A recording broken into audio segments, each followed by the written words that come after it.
বন্ধুরা শুভ দুপুর। দেখতেই পাচ্ছ রান্নাঘরে এসে গেছি, রান্নার সব জোগাড়পাতি কিন্তু করে নিয়েছি। এখন বাজে প্রায় 12:30। তো 12:30টার সময় রান্নাঘর চলে এসেছি, কারণ হয়ে গেছে অনেকটা দেরি। তো চলো চটপট দেখে দিই আজকে কি কি রান্না হবে। আজকে অনেকটা গরম আমাদের এদিকে, তো সিম্পল রান্না বাড়া। এটা কি পাতা বলতে পারি বন্ধুরা? এটা কিন্তু পুদিনা পাতা।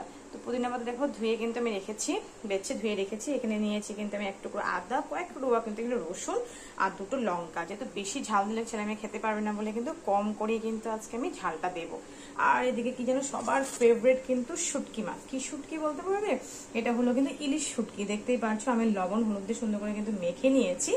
আর আজকে এই ইলিশ শুটকিটা কি দিয়ে রান্না করবো চলো তোমাদের সাথে একটু শেয়ার করে নিই। প্রথমে দেখিয়ে দেবো, দেখে এখানে আছে কিন্তু আলু, সাথে আছে কিন্তু এখানে ডাটা।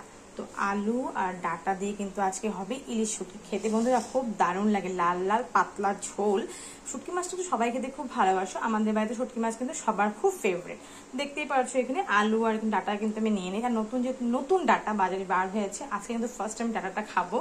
তো ডাটা খেতে ভালোই লাগে, শুটকি মাছ হলে বেশি ভালো লাগে আমার। তো আমি সেজন্য কিন্তু দেখো ডাটা আর আলু কিন্তু নিয়ে নিয়েছি কেটে। সাথে নিয়েছি এখানে টমেটো, আছে কিন্তু পেঁয়াজ। যেহেতু শুটকি মাছ বলে কথা, পেঁয়াজ আর রসুনটা একটু বেশিই লাগবে। তো রসুন এখনো ছুলি নিয়ে কয়েকটা রসুনও দেবো ইলিশ শুটকিতে।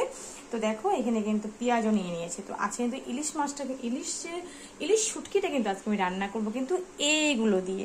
কে কে ভালোবাসে ডাটা আলু দিয়ে ইলিশ শুটকি জানাতে কিন্তু একদম ভুলো না।